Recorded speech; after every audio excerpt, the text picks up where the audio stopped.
Hello everyone. तो finally Bihar board का exam अब कुछ दिनों में ही स्टार्ट होने वाला है। और स्टार्ट होने से पहले बहुत सारे बच्चे ये कमेंट करे थे कि सर देखो, हिंदी और इकोनॉमिक्स इन दोनों का पेपर एक साथ ही है, तो ये बिहार बोर्ड ने बहुत ही गलत किया है। और अब हम किस तरीके से अपना पेपर दे पाएंगे। देखो, बिहार बोर्ड हमेशा इस तरीके की गलती करता है। और इनफैक्ट मेरे एग्जाम में भी उन्होंने अकाउंटेंसी और इकोनॉमिक्स इन दोनों का पेपर साथ में रखा था। अब आपको खुद पता है, अकाउंटेंसी और इकोनॉमिक्स ये दोनों सबसे ज़्यादा पढ़ाई करना पड़ता है इन सब्जेक्ट में, और इन दोनों का पेपर एक साथ में ही था।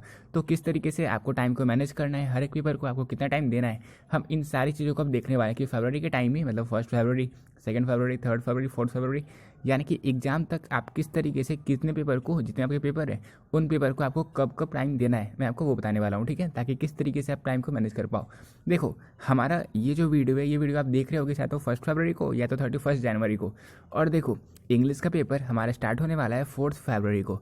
और यहाँ पे आप ये मत देखो कि हमारे पास कितने दिन बचे हुए हैं। वैसे लगभग 3 से 4 दिन बचे हुए हैं इंग्लिश के पेपर में, लेकिन दिन नहीं देखना, हमें ये देखना है हमें कितने घंटे और बाकी है। आप देख सकते हो एक दिन में मिनिमम 12 घंटे आप पढ़ाई कर सकते हो। ऐसा नहीं है कि आपको 5 घंटे 6 घंटे पढ़ाई करना है। इनफैक्ट मैं लगभग सितंबर अक्टूबर से ही मैंने 8 बजे से पढ़ाई करना स्टार्ट करता था और 5 बजे तक मैं लगभग पढ़ाई करता रहता था। बीच में आधे घंटे का ब्रेक हुआ करता था। मतलब उस टाइम भी मैं इतने घंटे पढ़ाई कर सकता था। तो अब तो एग्ज़ाम है और आपको तो बस इन्हीं 10 दिनों में, जितनी 12 दिनों में जो कुछ पढ़ाई करनी है करनी है। तो बस जो कुछ है आप इसी टाइम पर अपना इन्वेस्ट करो। और ये वो टाइम है जहाँ पे आपको सबसे ज़्यादा बेनिफिट मिलने वाला है। देखो, एग्ज़ाम आपका है इंग्लिश का 4 फरवरी को, इसलिए 2 फरवरी एंड 3 फरवरी इन 2 दिन को आपको सिर्फ और सिर्फ इंग्लिश को डिवोट करना है। यहाँ पे आपको सिर्फ और सिर्फ इंग्लिश के चीज़ों को कंप्लीट करना है, रिवाइज करना है। ठीक है, इंग्लिश में आपको story of English, pros section, poetry section, इसके अलावा ग्रामर के जो पोर्शन होते हैं जो मैंने आपको सिलेबस में बता रखा है, तो उन सभी के टॉपिक्स को आप चाहो तो वीडियो में भी देख सकते हो। इसके अलावा अगर आपके पास प्रॉपर नोट्स हैं, जैसे मैंने आपको इंग्लिश के जितने भी सेक्शन है, जैसे प्रोज सेक्शन, पोइट्री सेक्शन, इन सभी की समरी प्रोवाइड करी थी।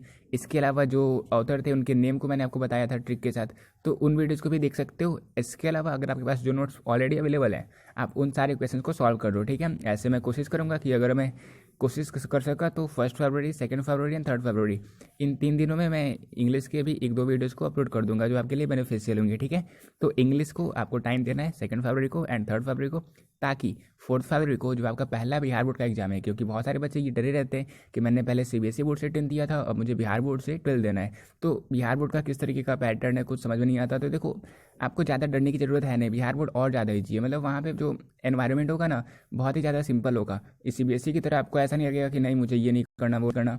वहाँ पे थोड़ा बहुत आपको मतलब रिलैक्स रह सकते हो आप अच्छे तरीके से। ठीक है, और ऐसे भी एग्ज़ाम के 15 मिनट पहले, यानी कि 15 मिनट आपको मिलते हैं क्वेश्चंस को पढ़ने के लिए, तो उस टाइम भी आप अच्छे से रिलैक्स हो सकते हो, फिर आप क्वेश्चंस को सॉल्व कर सकते हो। ठीक है, तो ये तो मैंने आपको बताया कि इंग्लिश को आपको टाइम देना है 2 फरवरी को एंड 3 फरवरी को। फिर इसके बाद देखो, आपका बिजनेस स्टडी का पेपर होने वाला है 7 फरवरी को, और यहाँ पे आपको 2 दिन मिल रहे हैं, कंप्लीट 2 डे, यानी कि 5 फरवरी और 6 फरवरी। इन दोनों दिनों में आपको सिर्फ और सिर्फ बिजनेस स्टडी को ही पढ़ना है। और बिजनेस स्टडी में इतने टाइम में आप अच्छे से कंप्लीट चीज़ों को रिवाइज कर सकते हो। बहुत ज़्यादा कुछ आपको पढ़ना नहीं रहता है बिजनेस स्टडी में, सिर्फ और सिर्फ थ्योरी रहता है। इसके अलावा मैं क्या करूँगा, बिजनेस स्टडी के जो पेपर होने वाला है, मैं आपको previous year subjective questions, previous year objective questions provide करूँगा, और उनके आंसर आप खुद से देखना, आप खुद से ज़्यादा इजीली सॉल्व कर पाओगे। और उसके पहले मैं क्या करूँगा, मतलब 5 फरवरी और 6 फरवरी इसी टाइम में मैं हर एक चैप्टर के नोट्स आपको प्रोवाइड कर दूंगा, हिंदी में भी इंग्लिश में भी, और वो सारे बिल्कुल बेसिक, बिल्कुल ईजी लैंग्वेज में लिखे हुए, यानी कि उन्हें आप एक बार पढ़ोगे तो आपको बिल्कुल सारी चीज़ें अच्छे से क्लियर हो जाएगी, याद हो जाएगी। ठीक है, तो वो नोट्स मैं आपको बिजनेस स्टडी के एग्जाम के 2 दिन पहले, यानी कि या तो 5 फरवरी या तो 6 फरवरी के टाइम कवर कर पाऊँगा। और उसके बाद मैं ऑब्जेक्टिव्स वीडियो, जितने बिजनेस स्टडी के पेपर हुए हैं उन सभी के ऑब्जेक्टिव्स को आपके सामने सॉल्व करूँगा।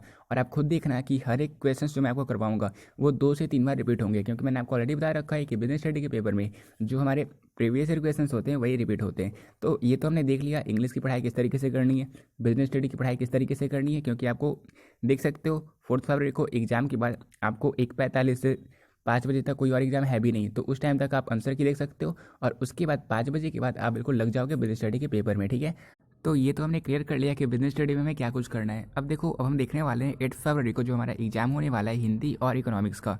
देखो, हिंदी का जो हमारा पेपर होगा, मैंने ऑलरेडी हिंदी की कंप्लीट कोर्स आपको करवा दी है, तो उस वीडियो को तो आपने देख ही लिया होगा अब तक। अगर ना देखा हो तो आपको मेहनत करनी पड़ेगी, आपको 2x के स्पीड में, यानी कि आपको प्लेबैक स्पीड 2 के मल्टीपल में करना पड़ेगा।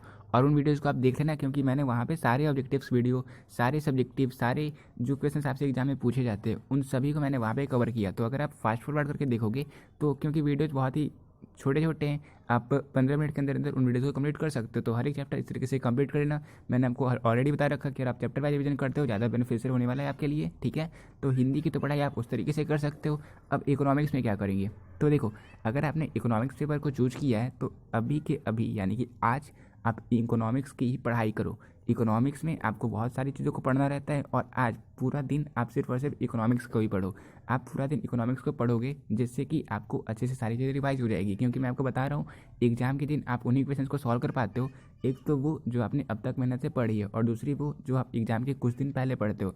तो इकोनॉमिक्स को आप आज जितने भी चैप्टर्स थे कंप्लीट रिवाइज कर लो। इसके अलावा जो ऑब्जेक्टिव क्वेश्चंस मैंने करवाए थे उन सभी वीडियोज़ को देख लेना, इंपॉर्टेंट है सभी के लिए, इसलिए मैं अपलोड भी करता हूँ वीडियो को, तो आप उन वीडियोज़ को देख सकते हो। तो इस तरीके से आपको इकोनॉमिक्स को आज टाइम देना है, आज या फिर 1 फरवरी को आपको टाइम देना है सिर्फ और सिर्फ इकोनॉमिक्स को। इकोनॉमिक्स और थोड़े बहुत और सब्जेक्ट भी आप पढ़ सकते हो, लेकिन ज़्यादा टाइम देना है आपको इकोनॉमिक्स को, क्योंकि इकोनॉमिक्स के एग्जाम में आपको टाइम बहुत कम मिलने वाला है। इसके अलावा जो बच्चे इकोनॉमिक्स चूज नहीं करते वो इंटरप्रेन्योरशिप को चूज करते हैं, और कोई बच्चे जो इंटरप्रेन्योरशिप चूज करते हैं वो इकोनॉमिक्स को चूज नहीं करते।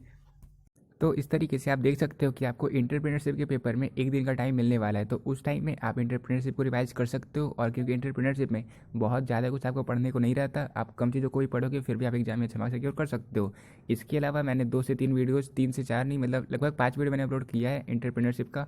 आप देख सकते हो हमारी प्लेलिस्ट सेक्शन में, वहाँ पर आपको एंटरप्रेन्योरशिप के ऑब्जेक्टिव क्वेश्चंस, शॉर्ट क्वेश्चंस, ये सारे मिल जाएंगे। तो वहाँ से आप रिवाइज कर सकते हो, ठीक है। अदरवाइज आप जहाँ से भी पढ़ रहे हो बेस्ट है, आप पढ़ सकते हो, ठीक है। तो ये तो हमने देख लिया इन सभी पेपर को।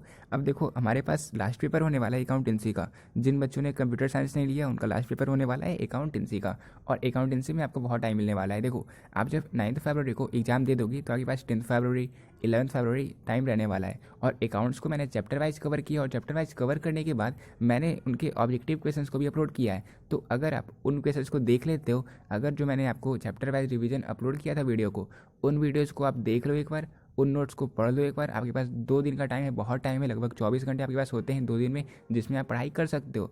तो आप तो मतलब 4 से 5 घंटे में वीडियो को अच्छे से कंप्लीट कर सकते हो। तो चैप्टर वाइज रिवीजन कर लो आप अकाउंटेंसी के, उस टाइम आप कवर कर सकते हो। अभी आप इकोनॉमिक्स पढ़ना, 2 फरवरी को, 3 फरवरी को आपको इंग्लिश पढ़ना है, 4 के बाद 5 फरवरी, 6 फरवरी आपको बिजनेस स्टडी को टाइम देना है, और इसके बाद 7 फरवरी को जब आपका एग्ज़ाम हो जाएगा तो आप हिंदी पढ़ लेना। और इसके बाद आपका इकोनॉमिक्स का एग्ज़ाम होने वाला है, तो एग्ज़ाम के 1 घंटे पहले अगर आप कुछ लेकर जा रहे हो तो आप बस देख लो कि हाँ, जो कुछ मैंने पढ़ा एक बार बस देख लियो उसको, या नहीं भी देखोगे तो काम चल जाएगा। तो इकोनॉमिक्स का पेपर होने के बाद आपका एंटरप्रेन्योरशिप का पेपर है। तो एंटरप्रेन्योरशिप में आपको बहुत ज़्यादा कुछ पढ़ना नहीं रहता, आप रात में पढ़कर या फिर सुबह में भी पढ़कर आप एग्ज़ाम दे सकते हो, क्योंकि आपने 3 से 4 पेपर को दे दिया, प्रेशर आपका कम हो चुका होगा, और एंटरप्रेन्योरशिप में आप अच्छे से पढ़ाई कर सकते हो। और जो मैंने वीडियो अपलोड किया आप उन वीडियोज़ को भी देख सकते हो, इंपॉर्टेंट है उन सारे क्वेश्चंस, ठीक है। इसके बाद एंटरप्रेन्योरशिप का पेपर होने के बाद आपका पेपर होने वाला है अकाउंटेंसी का, और अकाउंटेंसी में आपको 2 दिन मिलने वाले। तो 2 दिन में आप चैप्टर वाइज रिवीजन अच्छे से कर सकते हो, सारे ऑब्जेक्टिव सॉल्व कर सकते हो, क्योंकि मैंने पार्ट ए के तो चैप्टर वाइज क्वेश्चन सॉल्व करवाए ही आपको, और साथ ही साथ पार्ट बी के जितने भी ऑब्जेक्टिव क्वेश्चन थे उन सभी को भी सॉल्व करवाए। और आप देख ही सकते हो, एक बार अगर आपने रिवीजन सीरीज को फॉलो कर लिया तो आपको बीबीआई के चक्कर में पढ़ने की कोई ज़रूरत नहीं है, क्योंकि मैंने आपको पहले ही बता दिया। आप अगर बीबीआई क्वेश्चन के चक्कर में पढ़ोगे तो आपको बहुत सारे क्वेश्चन रटने पड़ जाएंगे, और कॉन्फिडेंस आपका बिल्कुल जीरो होगा। लेकिन अगर आपने चैप्टर वाइज रिवीजन किया तो आप फुल कॉन्फिडेंस में सारे क्वेश्चंस को सॉल्व कर सकते हो, ठीक है। तो उम्मीद करता हूँ आपको मेरी जो बातें मैंने आपको बताना चाहिए आपको समझ में आ चुकी होगी। और इसके अलावा मैंने आपको ऑलरेडी बता रखा है कि आप ये मत देखो दिन कितने बचे, आप ये देखो कि मेरे पास अभी कितना टाइम है। आप जब पढ़ने बैठते तो आप ये नहीं देखते कि दिन इतने या दिन उतने, आप बस ये देखते हो मैं पढ़ रहा हूँ, ये चैप्टर कंप्लीट किया, अब इस चैप्टर को स्टार्ट करता हूँ, अब ये चैप्टर को कंप्लीट किया। इस तरीके से पढ़ाई करो, 1 घंटे में आप बहुत कुछ पढ़ सकते हो, और इस तरीके से एक दिन में बहुत घंटे होते हैं। तो इस कारण आप ये मत देखो डे कितने, आप ये देखो आपके पास कितने घंटे बचे हुए हैं। इस तरीके से पढ़ाई करोगे, मुझे पूरी उम्मीद है, मुझे 100% कॉन्फिडेंट है कि एग्जाम में आप अपना बेस्ट देकर आओगे, ठीक है। तो उम्मीद करता हूँ इस वीडियो से आपको बहुत सारी चीज़ें समझने को मिली होगी। मिलते हैं अपनी नेक्स्ट वीडियो में, तब तक के लिए बेस्ट आउट।